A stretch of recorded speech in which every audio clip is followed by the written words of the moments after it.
Ciao a tutti, oggi pubblico la video preview di uno dei pedali più desiderati del 2022.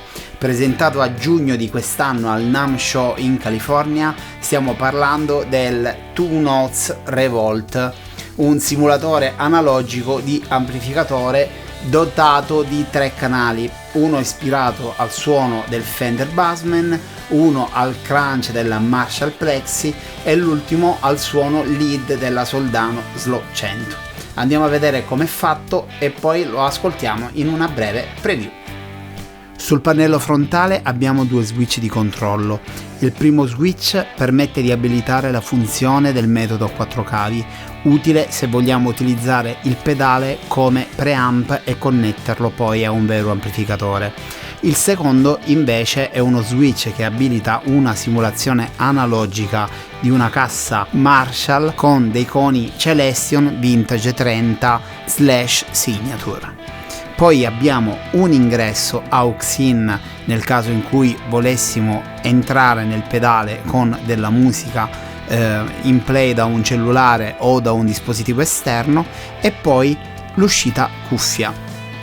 Nel pannello posteriore invece abbiamo l'ingresso chitarra, il send e return nel caso in cui volessimo utilizzare i nostri pedali di modulazione, l'uscita out bilanciata, l'ingresso e l'uscita MIDI, il ground lift per evitare interferenze di rete e l'uscita bilanciata out.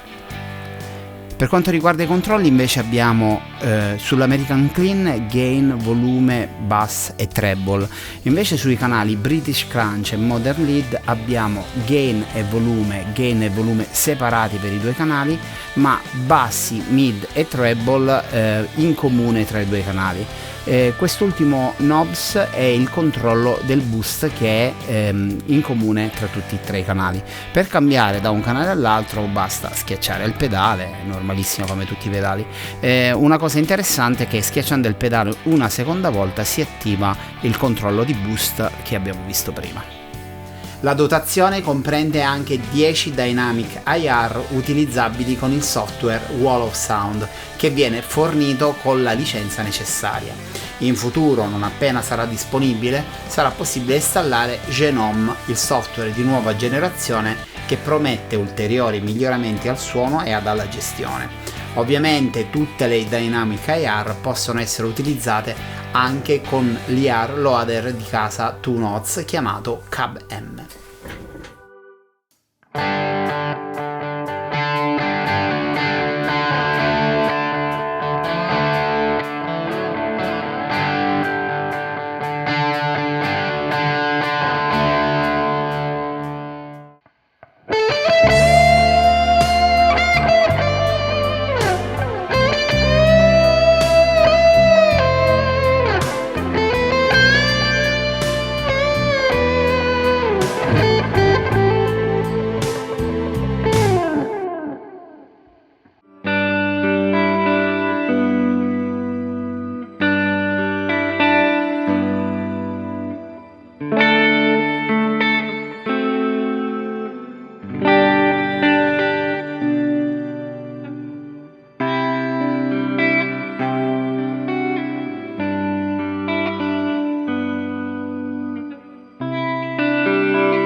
Ecco cosa penso di questo pedale.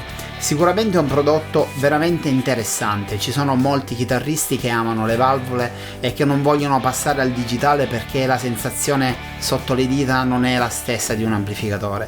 Con questo prodotto è possibile fare uno step avanti perché nella comodità di un solo pedale si racchiudono 3 dei più iconici suoni per chitarra.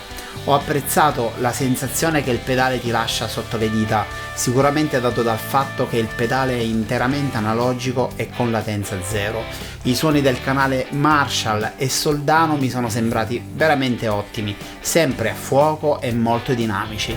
Ho qualche dubbio sul primo canale Fender, dove per raggiungere lo stesso volume e corpo degli altri due canali ho dovuto configurare il boost come sempre acceso. Non lo so per quale motivo. Comunque, nonostante questo piccolo difetto che si riscontra un po' di più con i single coil, il pedale è assolutamente godibile, con un prezzo accessibile, è prezzato 399 euro, e con un suono assolutamente convincente.